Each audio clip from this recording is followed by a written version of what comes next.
Hello मेरे class 10th के प्यारे मित्रों। आज हम देखेंगे बाकी के जो ऑर्गन्स हैं जो कि एलिमेंट्री कैनाल्स के साथ एसोसिएटेड है। उसके अंदर सबसे पहले है स्टमक, फिर हम देखेंगे लिवर को, और फिर हम बात करेंगे पेनक्रियाज की। अब अगर हम स्टमक की बात करें तो ये एक जे शेप्ड स्ट्रक्चर है। जैसा कि आपको नज़र आ रहा है, ये एक जे शेप्ड स्ट्रक्चर है, जे के आकार का ये स्ट्रक्चर है। और ये इसके दो कनेक्टिंग पोर्शंस हैं।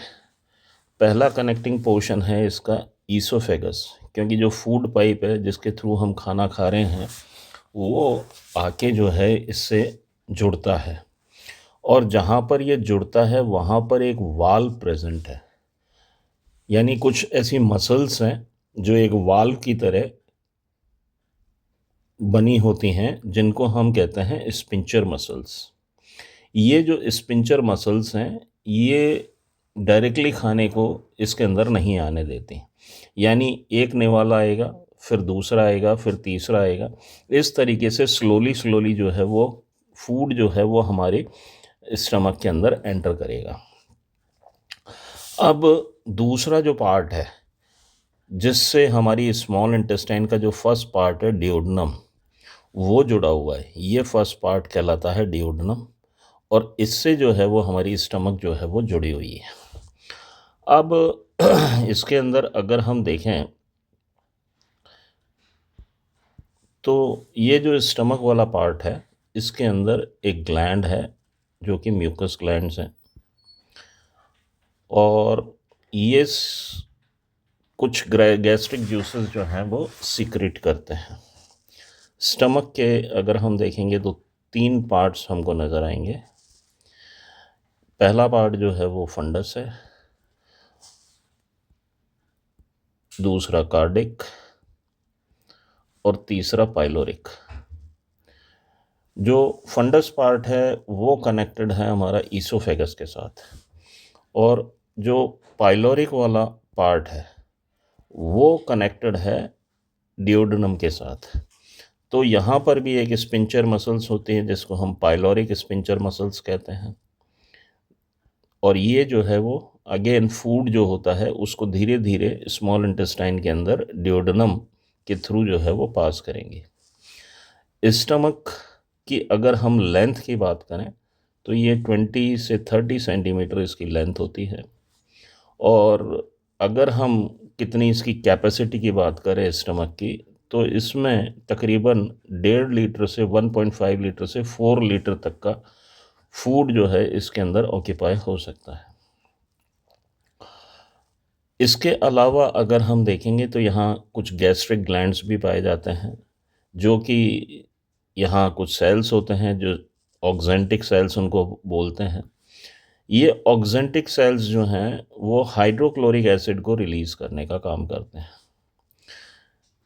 तो ये हाइड्रोक्लोरिक एसिड जो है वो हमारे फूड को जो है वो एक तरीके से देखें तो इसके अंदर कुछ खाने के साथ बैक्टीरिया आ सकते हैं, या कुछ ऐसे इंग्रेडिएंट्स हो सकते हैं, या माइक्रोस्कोपिक ऑर्गेनिजम्स हो सकते हैं जो कि हमारे को नुकसान पहुंचा सकते हैं। तो ये हाइड्रोक्लोरिक एसिड उन सब चीज़ों को जो है वो ख़त्म कर देगा, मार देगा, और जो फूड कंटेंट होगा उसको एसिडिक बना देगा। इसके अलावा जो सेकंड पार्ट है वो है लिवर। लिवर क्या प्रोड्यूस कर रहा है? लिवर जो है वो बाइल जूस को प्रोड्यूस करता है। अब लिवर के अगर हम देखें तो दो पार्ट्स हैं। पहला पार्ट जो है वो एक लोब है, उसको हम राइट लोब कह रहे हैं। उसी तरीके से यहाँ पर ये दूसरा लेफ़्ट लोब है। ये जो पार्ट है लेफ़्ट वाला और राइट लोब है, इन दोनों से मिलकर हमारा लिवर बना होता है, और ये लेफ़्ट साइड के अंदर हमारी बॉडी के अंदर होता है। सिमिलरली स्टमक जो है वो भी लेफ़्ट साइड के अंदर ही होती है। अपर लेफ़्ट के अंदर किडनी है और लोअर लेफ्ट के अंदर हमारा लिवर है। ये जो बाइल जूस है वो क्या काम करता है कि जो भी फूड हमारा आता है उसका मेटाबॉलिज्म का काम ये लिवर हमारा परफॉर्म करता है। यानी ये जो बड़े मॉलिक्यूल्स आ रहे हैं खाने के अंदर फैटी एसिड्स के ग्लोब्यूल्स हैं, उसको छोटी ग्लोब्यूल्स के अंदर ये कन्वर्ट करता है, स्मॉलर ग्लोब्यूल्स में ये कन्वर्ट करता है। और उस प्रोसेस को हम क्या कहते हैं, इमल्सिफिकेशन कहते हैं। ये जो प्रोसेस है उस प्रोसेस को हम क्या कह रहे हैं, इमल्सिफिकेशन कह रहे हैं। अब लिवर के अंदर जो सेल्स पाए जाते हैं उन सेल्स का नाम क्या है, हेपेटिक सेल्स। यानी लिवर जो है वो कंपोज्ड होता है किससे, ये अलग अलग प्रकार के मैंने छोटे से सेल्स बनाए हुए हैं। यहाँ लिवर के अंदर जो जिन सेल से लिवर बना हुआ है वो सेल्स जो हैं वो हेपेटिक सेल्स हैं। उसी तरीके से अगर इसके अंदर किसी भी प्रकार की डक्ट होंगी या ट्यूब्स होंगी तो उसको हेपेटिक डक्ट या ट्यूब्स जो हैं वो बोलेंगे। लिवर का काम बाइल जूस है, और बाइल जूस क्या काम कर रहा है, जो लार्जर फैटी एसिड्स हैं या ग्लोब्यूल्स हैं उनको छोटे फैटी एसिड्स के अंदर कन्वर्ट कर रहा है। जैसे कि अभी आपको बताया, इस प्रोसेस को हम क्या कहते हैं, इमल्सिफिकेशन कहते हैं। लेकिन ऐसा नहीं है कि ये हमारा लिवर जो है वो एट अ टाइम लगातार काम करता रहता है। तो क्योंकि इसका मेन ऑब्जेक्टिव क्या है, बाइल जूस को प्रोड्यूस करना, तो बाइल जूस जो है वो हमारे गॉल ब्लैडर जो होता है जस्ट लिवर के नीचे की तरफ होता है, वहाँ पर ये बाइल जूस जो है वो स्टोर हो जाता है। तो जब भी खाना आता है तो वो खाना जो है उसको बाइल जूस वहाँ से रिलीज़ हो जाता है और उस फूड को यानी फैटी एसिड्स को ब्रेक डाउन कर देता है। नेक्स्ट अगर हम देखेंगे तो ये हमारा पेनक्रियाज है। ये जस्ट बिल्कुल स्टमक के नीचे की तरफ होता है, यहाँ नीचे की तरफ होता है ये, ठीक है। इस तरीके से पेनक्रियाज होता है ये। तो ये पेनक्रियाज जो है वो एक लीफ के जैसा स्ट्रक्चर है, जैसे कि आपको दिख रहा है। और ये कहाँ पर प्रेजेंट है, बिलो द स्टमक प्रेजेंट है। अब पेनक्रियाज जो है इसके अंदर डक्ट प्रेजेंट हैं, उसको हम पेनक्रेटिक डक्ट कहते हैं।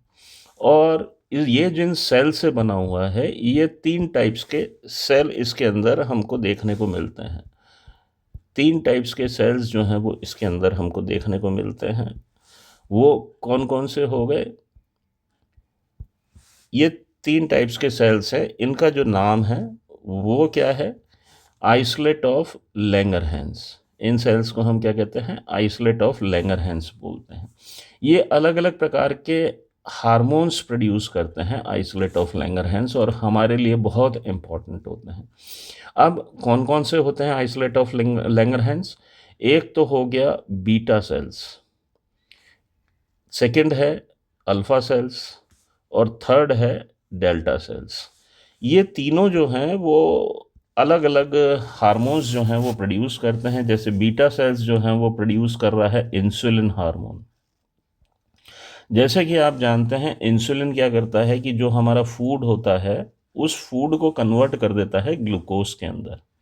अल्फा सेल्स जो हैं अब क्या काम कर रहे हैं, ग्लूकोज हमारे शरीर के अंदर आ गया तो उस ग्लूकोज को स्टोर करने का काम करता है। तो स्टोर करने के लिए उसको दूसरे प्रोडक्ट में कन्वर्ट करना पड़ता है। उस प्रोडक्ट का नाम है ग्लूकागॉन। यानी ग्लूकागॉन जो है वो ग्लूकोज को कन्वर्ट कर रहा है किसके अंदर, ग्लाइकोजन के अंदर। और ये जो ग्लाइकोजन है वो स्टोर हो जाता है किसके अंदर, लिवर के अंदर। फिर तीसरा है delta cell, somatostatin cell hormone जो है वो रिलीज करते हैं। यानी जब इंसुलिन की ज़रूरत होती है तो ये ट्रिगर कर देता है, तो इंसुलिन रिलीज हो जाता है। जब फिर स्टॉप करना होता है इंसुलिन को तो ये हार्मोन रिलीज कर देता है, ये सोमेटोस्टेटिन हार्मोन रिलीज होता है तो इंसुलिन स्टॉप हो जाता है।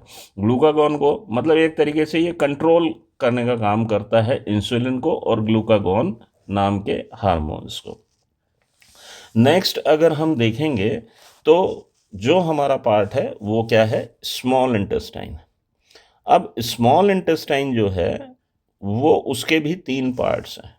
कौन कौन से 3 पार्ट्स हैं, एक तो 3 पार्ट्स हैं, एक तो ड्यूोडेनम है, ये फर्स्ट पार्ट होता है।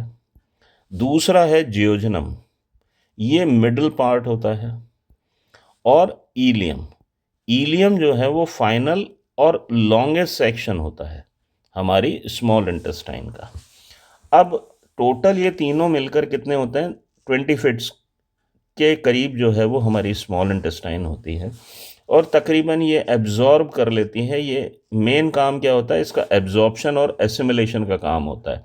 यानी 90% जो न्यूट्रिएंट्स हैं वो यहीं पर ही एब्जॉर्ब हो जाते हैं। अब डिओडनम के अंदर क्या होता है कि जो खाना होता है वो मिक्स होता है 2 से ढाई 3 घंटे तक हमारी स्टमक के अंदर रहता है, और एक येलोइश कलर का पेस्ट जो है वो फॉर्म कर लेता है, जिसको हम कहते हैं काइम। ये काइम क्या है, एक पार्शली डाइजेस्टेड फूड है। अब क्योंकि इसके अंदर जैसे स्टमक है उसके अंदर थोड़ा बहुत प्रोटीन जो है वो ब्रेक डाउन हो जाता है, इसके अलावा ब्रेक डाउन नहीं हो रहा, बस उसको लिक्विड फॉर्म के अंदर एक येलो पेस्ट के अंदर कन्वर्ट किया जा रहा है। अब एंजाइम्स जो हैं वो रिलीज़ होते हैं। एंजाइम्स कौन से लिवर कर रहा है, या तो लिवर रिलीज़ कर रहा है या पैनक्रियाज रिलीज़ कर रहा है। तो पैनक्रियाज जो है वो पैनक्रेटिक जूस के फॉर्म के अंदर एंजाइम रिलीज़ करता है। लिवर जो है वो हमारा बाइल जूस के रूप में एंजाइम्स जो हैं वो रिलीज़ करता है। तो उससे क्या है कि फूड जो है वो पूरी तरीके से मतलब डाइजेशन का काम करने लग जाएगा, यानी अब वो टूट जाएगा, ब्रेक डाउन हो जाएगा उसका। और ये जो डिओडनम होता है वो एब्जॉर्ब करता है हमारे 90%, मतलब डिओडनम जो है वो वहाँ पर ये सारा जो है वो आता है। अब जियोजनम के अंदर भी थोड़ा सा एब्जॉर्प्शन होता है, लेकिन मैक्सिमम न्यूट्रिएंट्स का एब्जॉर्प्शन जो है वो कहाँ पर होगा, ईलियम के अंदर। तो फाइनल और लॉन्गेस्ट सेक्शन होता है, ये एब्जॉर्ब करता है सारे न्यूट्रिएंट्स को, और B12 को भी एब्जॉर्ब करता है और बाइल एसिड्स को भी एब्जॉर्ब करने का काम करता है। अगर हम इंटरसेक्शन देखते हैं किसी भी हमारे ईलियम का, तो वो विल्लाई के रूप में नज़र आता है। विल्लाई क्या है, फिंगर लाइक प्रोजेक्शन है, इस तरीके से फिंगर्स जो हैं वो बनी होती हैं। अगर आपको मैं थोड़ा सा बताऊं तो जैसे ये हमारी स्मॉल इंटेस्टाइन है, और इस स्मॉल इंटेस्टाइन के अंदर इस तरीके से ये हमारी विल्लाई है। तो अगर विल्लाई जो हैं वो होंगी तो मैक्सिमम एब्जॉर्प्शन जो है वो फूड का होगा, सरफेस एरिया इंक्रीज हो जाता है इस विल्लाई की वजह से। तो ये फिंगर लाइक स्ट्रक्चर्स होते हैं। तो ये क्या करते हैं, मैक्सिमम एब्जॉर्प्शन करने में मदद करते हैं किसका, न्यूट्रिएंट्स का। तो ये हमारी जो ईलियम है जो कि लास्ट पार्ट है, वो फिर कनेक्ट होती है किससे, लार्ज इंटेस्टाइन से। ठीक है, ये जैसे मैंने यहाँ डायग्रामेटिकली थोड़ा सा बताया है कि ये ईसोफेगस है, ईसोफेगस कनेक्ट हो रही है स्टमक के साथ, स्टमक कनेक्ट हो रही है डिओडनम के साथ, और ये स्मॉल इंटेस्टाइन है। स्मॉल इंटेस्टाइन के अंदर अगर आप देखेंगे तो ये डिओडनम हो गई, ये वाला जो पार्ट है वो जियोजनम का हो गया, और ये लास्ट पार्ट जो है वो ईलियम का हो गया। और ईलियम जो है वो कनेक्टेड किससे है, लार्ज इंटेस्टाइन से। अब हम लार्ज इंटेस्टाइन की अगर हम बात करते हैं तो लार्ज इंटेस्टाइन जो है वो तकरीबन 5 फीट लॉन्ग होती है, और ये एब्जॉर्ब करती है वाटर और इलेक्ट्रोलाइट्स को, यानी कहीं शरीर से जो है वो चीज़ें बाहर ना निकल जाएं जो शरीर के लिए ज़रूरी है, जिसमें से वाटर जो है वो हमारा 90% होता है हमारी बॉडी के अंदर। इलेक्ट्रोलाइट्स यानी sodium, potassium, magnesium, calcium, ions जो हैं वो इलेक्ट्रोलाइट्स जो पानी के अंदर डिज़ोल्व होते हैं, मिनरल्स हैं, ये सब जो हैं वो बाहर नहीं निकल जाएं, तो ये जो है लार्ज इंटेस्टाइन रीएब्जॉर्ब कर लेती है उनको। तो ईलियम जो है वो किससे कनेक्ट हो रही है, लार्ज इंटेस्टाइन से। लार्ज इंटेस्टाइन के भी 3 पार्ट है, एक तो कैइकम है, दूसरा कोलोन है, और तीसरा जो है वो रेक्टम है। और फिर लास्ट में जो ओपनिंग होती है उसको हम कहते हैं एनस। जो हमारा कैइकम है उसके साथ जुड़ी हुई है अपेंडिक्स। अपेंडिक्स जो है वो हमारा वेस्टिजियल ऑर्गन है। वेस्टिजियल ऑर्गन्स कौन से होते हैं, ऐसे ऑर्गन्स होते हैं जो कि हमारे शरीर के अंदर प्रेजेंट हैं लेकिन उसका कोई यूज़ नहीं है। जैसे मेल्स के अंदर मेमरी ग्लैंड्स जो होते हैं उसका कोई यूज़ नहीं है, तो वो क्या है, एक वेस्टिजियल ऑर्गन है। तो अपेंडिक्स क्या है, ये हमारी टेल्स है। किसी टाइम हम मंकी थे तो हमने उसको काम में लेना बंद कर दिया क्योंकि हम इरेक्ट होकर चलने लग गए, तो धीरे धीरे धीरे धीरे टेल जो है वो हमारी छोटी हो गई, और वो बहुत छोटी हो गई और अपेंडिक्स के रूप में हमारे शरीर के अंदर मौजूद है। तो ये एक वेस्टिजियल ऑर्गन है जिसका कोई वैसे फंक्शन है नहीं। कोलोन की अगर हम बात करें तो इसके तीन पार्ट्स होते हैं। एक तो असेंडिंग कोलोन हो गया, दूसरा ट्रांसवर्स कोलोन हो गया, और तीसरा जो है वो डिसेंडिंग कोलोन हो गया। तो ये तीन पार्ट हो गए। कोलोन के अंदर एब्जॉर्प्शन होता है वाटर का और मिनरल्स का। फिर जो तीसरा पार्ट है वो रेक्टम है। ये क्या करता है कि जो अनडाइजेस्टेड फूड होता है या वेस्ट प्रोडक्ट होता है एलिमिनेशन से पहले वाला, जिसको हम फीसेस कहते हैं, ये एलिमिनेशन जो भी करना है वो यहाँ पर सुरक्षित हो जाता है रेक्टम के अंदर। और एनस क्या है, एनस जो है वो एक ऐसा पार्ट है जिससे फीसेस जो हैं वो एलिमिनेट कर दी जाती हैं, ठीक है, हमारे इंसानों के द्वारा। अब यहाँ पर छोटा सा डायग्रामेटिक रिप्रेजेंटेशन है आपको, जिससे कि आपको समझ में आ जाए। ये हमारा अपेंडिक्स है, ये वाला पोर्शन क्या है, हमारा अपेंडिक्स है। उसके बाद हमारा कैइकम हो गया, जस्ट अपेंडिक्स से जुड़ा हुआ, ठीक है। इसके अलावा फिर ये असेंडिंग है, यानी ऊपर की तरफ जा रहा है, असेंडिंग कोलोन हो गया। फिर ये ट्रांसवर्स साइड में जा रहा है तो ट्रांसवर्स कोलोन हो गया। फिर नीचे की तरफ जा रहा है तो डिसेंडिंग कोलोन हो गया। और फिर डिसेंडिंग कोलोन के बाद रेक्टम हो गया, और रेक्टम के बाहर जो ओपनिंग होती है उसको हम एनस कहते हैं। तो उम्मीद करता हूँ आपको अच्छे से समझ में आया होगा, आपने अच्छे से क्लियर कर लिए होंगे आपके कॉन्सेप्ट्स।